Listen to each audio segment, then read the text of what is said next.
Hello, and welcome to an overview for Cybernetic Implantation Laboratory.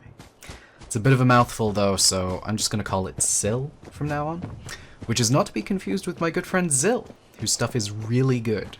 You should go and take a look at that. He's making planes and bows in Fallout New Vegas. Have a look at that.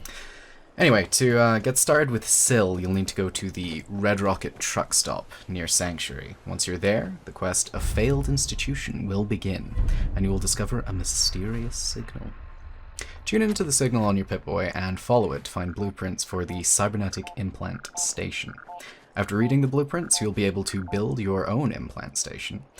Once constructed, you'll need a terminal. You'll need to link it to a terminal and begin making some implant bases.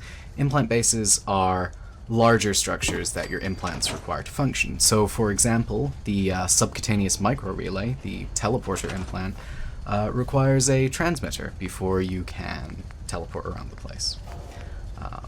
Building implant bases will unlock the basic implant research at your terminal. After doing the basic research for your implant and waiting for it to complete, you can wait or sleep through this. The time for research is given in in-game hours, so if you wait in a chair or sleep in a bed for 10 hours, 5 hours, however long, that will actually just get you through that research without having to wait for, a real 10 hours. Anyway, after your research is finished, you will be able to construct your implant. Constructing an implant will arbitrarily assign it to a suitable body part. For example, not all implants can go into all body parts, so the armor cannot go anywhere but your chest. So that would be put into your chest, while other pieces can only go into your head or can only go into your arms or legs, so on. After you have an implant built and you have it in your body somewhere, you will be able to use it.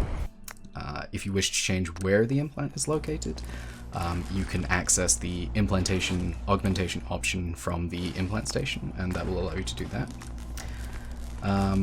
Now, the location of your implant is important, because when the body part with your implant in it takes damage, the implant will also take damage.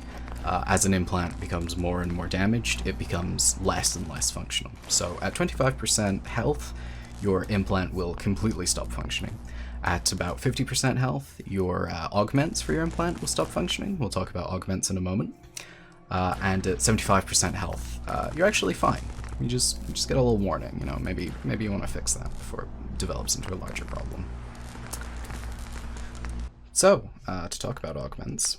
Why are they called augments? Because, I just like sort of arbitrarily renaming things. These are just mods for your implant.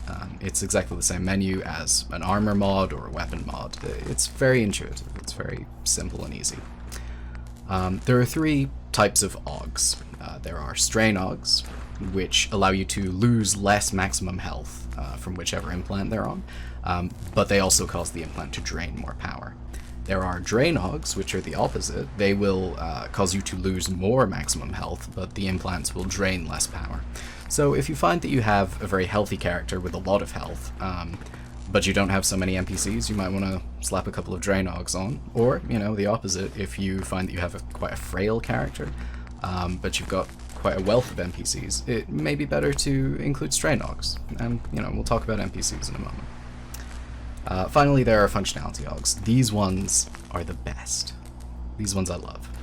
Functionality augments change slightly how the implants work, but they come at the cost of both less maximum health for your character and also more power drain. But, in my humble opinion, they're worth it. For example, on the Psi Disruptor, the Pacification Waves functionality augment will change the Psi Disruptor from dealing a small amount of area damage to pacifying enemies around you, so they won't attack you. Think like the pacification area in Old World Blues, or the calm spell in Skyrim.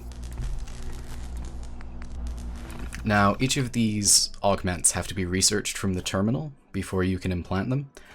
Each time you complete a level of research, that unlocks the level above it. There are 3 tiers of research, and that is more or less everything when we're talking about implant construction. So, as promised, I said I would talk a little bit about NPCs. NPCs are the power source for your cybernetic implants. NPC, of course, standing for miniaturized plasma cell. Unfortunately, I didn't write that down anywhere, so if you choose to believe that it stands for example, modular pony cart, I can't actually dispute that. Damn. Anyway, NPCs can be looted from various locations in the world.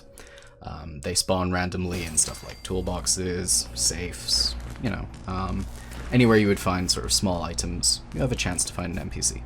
NPCs can also be built from plasma cells at the implant station. So if you find yourself with a lot of plasma cells, maybe you want to make some NPCs from those. And finally, there is a challenge for those of you brave enough and strong enough. If you want to give that a go, if you want to try your luck, go down to the Ranger cabin near Sanctuary, and good luck.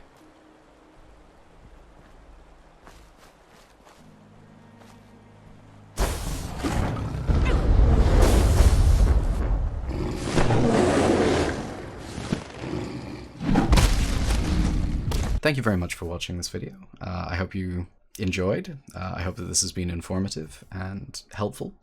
Hopefully, if you had any questions about the mod, this will have gone some way to answering them. If you have further questions, please feel free to leave a comment down below the video or on the Nexus page for the mod itself. Either is fine.